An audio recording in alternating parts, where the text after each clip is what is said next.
All right, so here it is. Here's the load. You guys just saw me load the ramp, but this pallet goes with this load too. This is actually a 1-pick 2-drop load. The broker actually did a little bit of work and paired them up, which I think is really cool. Brokers, take note, because this is what's going to be required moving forward, I think, for you guys to be able to book freight faster. I don't know. So this is actually 2 different BOLs, and one of them is going to Virginia. I believe it's that one, and this ramp is going to Massachusetts. So the important part about the ramp, you guys, is it can internally rotate in the strap. So you got to make sure you secure the bottom. As you can see, it's the first load with this trailer, the new load trail. Earlier this morning, go back and watch this video right here. Or wait, hold on, how did I do it? It's this video right here. That's how, yeah. So go back and watch that video. Earlier this morning, I got done fixing my brakes. So that's good. Everything is working. They're facing the right direction, so everything's good there. But look, the load is exactly 40 feet long. Well, right there. Oh, look at that. Literally like an inch, a millimeter. So, and when I booked the load with the broker, she was like, it's a 30-foot ramp with a 9-foot skid. And sure enough, oh, actually we got a little bit of room right here, so it's actually more than a, but yeah, super good load. Anyways, let's hit the road, Texas to Virginia, and then all the way up to Massachusetts. Let's do this. All right, quick update on the load. Everything is good. I just got a scale ticket, super lightweight. It's actually 22,200 pounds. Here it is on your screen, obviously. Should be a nice, good, easy weekend run. I'm pulling this new trailer, okay? It's really weird, okay? This thing is kind of weird. I don't like it. All of a sudden, I don't like it. First of all, I think it rides really rough. Much rougher than the Big Tex and the torsion springs. The other thing is, like, the toolboxes are locked. I don't have the keys for it. I don't know what happened with that, so I have to break those locks and then you know, figure it out from there. Then what else? It rides rough. Oh, it like jerks me back and forth like this a lot. I don't know if that's the positioning of the axles or something. I'm not sure. I don't know if the load is weighted, like put in the trailer incorrect. I don't know. But for 22,000 pounds, which is what I think we weigh, this thing rides real bad, and it like constantly like this. It's so frustrating. So I don't know. Let's get some miles done. Let's keep going, and then you know, I'll update you guys if anything breaks. There's a couple things I want to check on my trailer, though. We're picking up the vlog. You know what's really annoying about this? Oh, look at this. Oh, okay. Look, here you go, dude. I didn't plan this. This is just one thing I always check. Right here, the spare tire is being held up by this chain right now because the little pin fell out, because this is a bad designed load trail. But look, I looked in my bed, and sure enough, here's the pin, right? So we can take this pin, we gotta lift it. You gotta lift it with your shoulder, because this thing is pretty, put your shoulder or your back or something. Hold on, let me get under here. Okay, here you go. So you lift it with your shoulder. Oh, hold on. Oh, okay, there you go. Now we can. Okay, and then right there, you see, you gotta put the right there. Okay. Ooh, I mean, keep in mind, you're lifting this whole steel plate and the tire, and oh, goodness gracious. And you know what's really annoying? That because of my tailgate, like I can't even swing this open. So I have to open my tailgate. Hopefully I don't even have to disconnect. Because imagine if to remove your spare tire, you'd have to disconnect from the trailer. That would be such a bad design flaw. I would literally sell the load trail right away. No, actually, you know what I would do? I would just put a cross member up there and put a bolt and just put it on the spare tire like the Big Tex. Just put it right up there, right? You know, a weird thing about this, about this Hefty. So we got the red marker light right there. We got the orange one right there. We got the other orange one right there. No marker lights until right there at the front.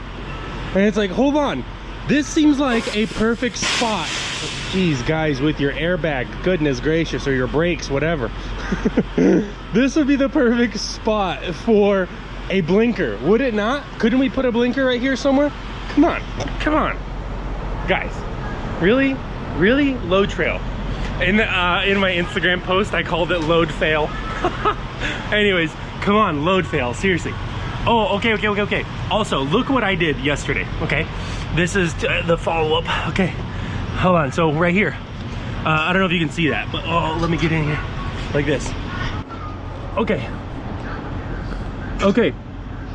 So I put this carabiner on her because I had extra. I knew that it keeps sliding out because the ring is, this ring goes like this and it just slides out, falls out. So two things, I put this carabiner on hoping that it doesn't, so I never lose the ring. I've been pretty lucky that it keeps falling into the bed twice already. The second time I didn't even record it, but I've been pretty lucky it falls into bed, but still I don't want to lose it, so I put the carabiner to the cable. But I think what this carabiner is actually going to do is prevent it from sliding off too. I mean, we don't know, I don't know. But anyways, that's a solution I have for right now. Hopefully it works, hopefully it holds it. Other than that, I'm eventually gonna have to like, I'll have to just weld that thing and put a couple of cross. Man, with these air brakes, I can't even record. Anyways, like I said, I'll have to put the cross members and whatnot and just do a solid fix, because that's a joke. Whoever thought putting a moving part for a spare was a good idea, I don't know. Load fail. Oh, I just saw one other thing I need to do. Right here, you see how this thing is about to come out? We need to take a hammer and put that thing back in. That's not good. Watch your ears. Oh. There we go. Once we deliver, we're gonna take a look and take a gander on either on the load board or on central dispatch, right? The load board is truckstop.com. That's the one I always use. I don't know, it just works for me. And I always have the $150 plan, the most expensive one, okay? Or central dispatch, right? Truckstop or central dispatch, those are the main two. Truckstop for freight, central for cars. And now that I got this car hauler, right? But with the short ramp, so I still can't take low vehicles. Ugh, darn it. But that doesn't matter. We're gonna try to get her done and book something else, because if it's 11 hours from Virginia to Massachusetts, what is that, like 500-600 miles or something like that, right? 650 maybe, right there up to the maximum. That means though that we could probably get about another $1,000 on something. Ooh, that wouldn't be too bad. Anyways, we'll figure that out. Let's hit the road. Let's deliver this load first, okay?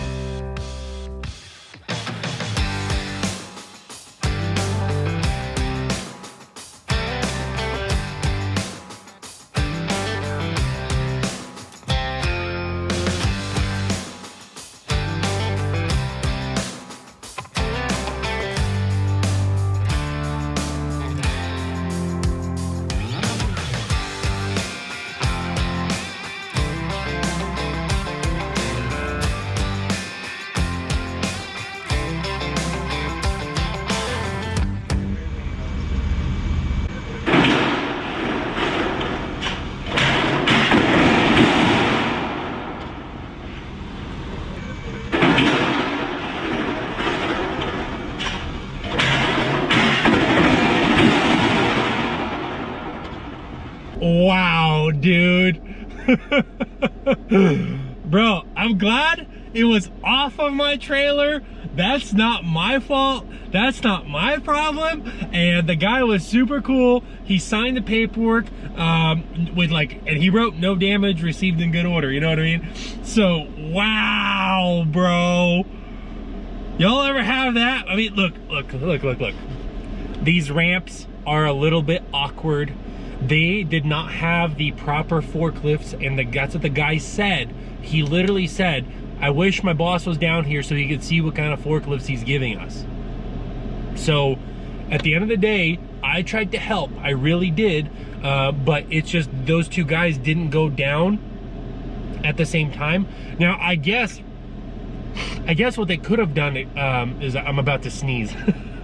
Hold on. Okay, so I guess what they should have done, because my trailer is no longer in between the forklifts, therefore limiting how close they can be to each other, what they should have done is driven forward with the thing in the air, like towards each other, you know what I mean? Because then their forks would have been underneath, because the problem is there's a big gap where the I-beam could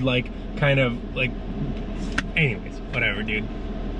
We got the delivery done though, so that's great. $1,700 going into my pocket. Not really, you guys know, factoring, whatever.